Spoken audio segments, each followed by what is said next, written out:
Waga tuna hii perception ya kijinga kwamba atabadilika. We Yesu, wewe unaweza ukambadilisha mtu? Huyu mtu hayuko single. Maana yake ni nini? Yeye mwenyewe hajijali. Yaani mimi ninapomvulia nguo mwanamke mwingine, simdharau yule mwanamke, najidharau mimi. Sasa kama mwili wangu siupendi, nitaupenda mwili wako? Leo kuna magonjwa mengi. Jana nilikuwa naumwa, nikaenda hospitalini, kufika tu wakaniambia ni compulsory kukucheki HIV. Sio ombi. Na hata sio hilo nilolipeleka kuumwa, ila niliambiwa kwa huku Ilinga lazima tukuangalie. Sasa wadogo zangu, angalia tunavyojiua wenyewe. If you are not single, kama mtu usiyejielewa, nilisema single ni kuwa na Mungu. Kama mtu usiyejielewa, akili yako inakuwa ya kijinga sana, na shetani ameharibu vijana wengi. Mimi ninapoenda kumtongoza binti, ninapoenda kwa binti kumtongoza, akili yangu inajua hivi, mimi ndio namfaidi yeye. Fatuma, mimi nakupenda, naomba tuwe na wewe. Akishanikubalia, naanza kupanga lini tunavunja amri. Na siku nikilala naye, mimi nakuwa proud ambaye nimemkula. Mimi mwanaume. Lakini bila kujua nimejidhalilisha. Angalia, cha kwanza nimejiweka at risk. Nimeharibu mahusiano yangu na Mungu, lakini nimejidhalilisha kwa yule niliyelala naye. Hata nikisimama mbele, yeye atakavyoniangalia sio sawa na wewe unavyoniangalia. Kwa hiyo kufanya tendo la ndoa kabla ya ndoa ni kujitusi mwenyewe. Waga nawaambia vijana, tengeneza mazingira ya watu wakumeze mate, sio wakuteme. Kwa hiyo utofauti wa kuoa na kuolewa sio eti nikiwa kwenye ndoa nitakuwa sio mzinzi. No, utofauti kabla sijaoa. Hivi mimi hapa tukasa, perception yangu ikoje? Hivi hebu nikupe assignment, utaifanya ukiwa mwenyewe leo, utaifanya ukiwa peke yako. Ukikaa mwenyewe umetulia, andika tabia zako nzuri zote, alafu andika tabia zako mbaya. Ukimaliza hizi nzuri ficha, baki na zile mbaya. Alafu assume zile mbaya sio wewe, ni za mke unataka umuoe. Alafu jiulize, utamuoa? Hivi unajua kuna mtu akiandika tabia zake mbaya mpaka yeye mwenyewe anazikasirikia, kwamba huyu mshenzi kabisa, huyu hapasi hata kuwa mke wa mtu. Kwa hiyo niwaombe wadogo zangu, mimi siku hizi sitishiki na mtu akiwa kwenye ndoa na sitishiki na mtu akiwa nje ya ndoa, ila ninatishika nikimkuta mtu anajielewa.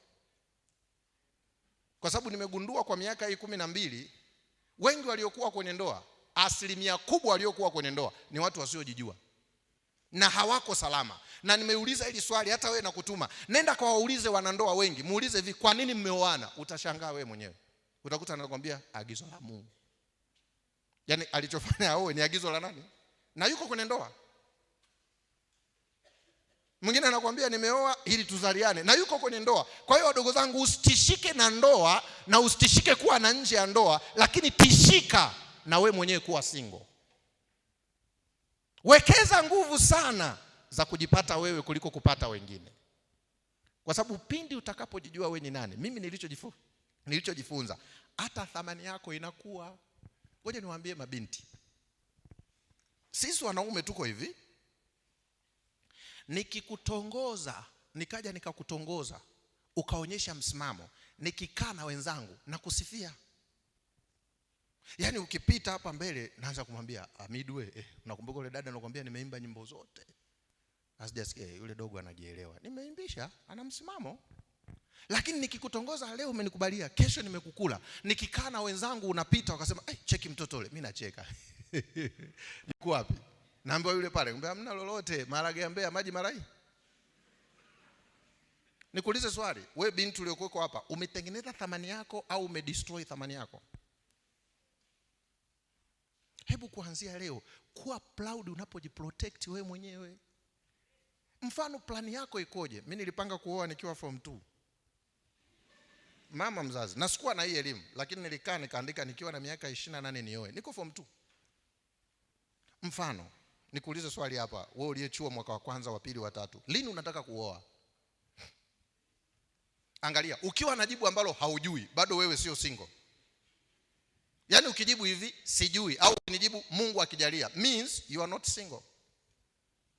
Lakini mtu ambaye ni single, ana mahusiano na Mungu na anajielewa, anajua lini anataka kuoa. Kwa mantiki hiyo, mfano mimi mwanaume nasema hivi, nikimaliza chuo mwaka wa kwanza nitafight nipate ajira, mara baada ya ajira nitaanza mchakato wa kuoa. Kwa mantiki hiyo, nikiwa chuo mwaka wa kwanza sitaingia kwenye mahusiano yoyote. Kwa nini siingii kwenye mahusiano yoyote? Kwa sababu muda wangu bado.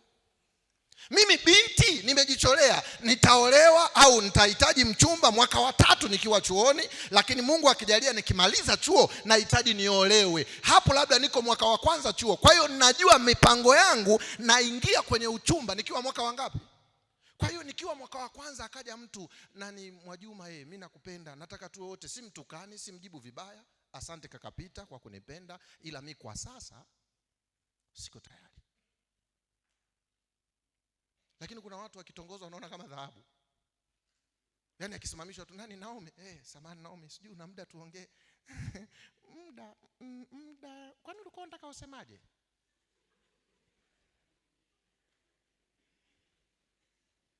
Ngoja nikwambie kitu kibaya kabisa, binti uliokuwa hapa, ukijue kuanzia leo, hakuna mwanaume anayeweza kukutongoza mpaka akudharau kwanza.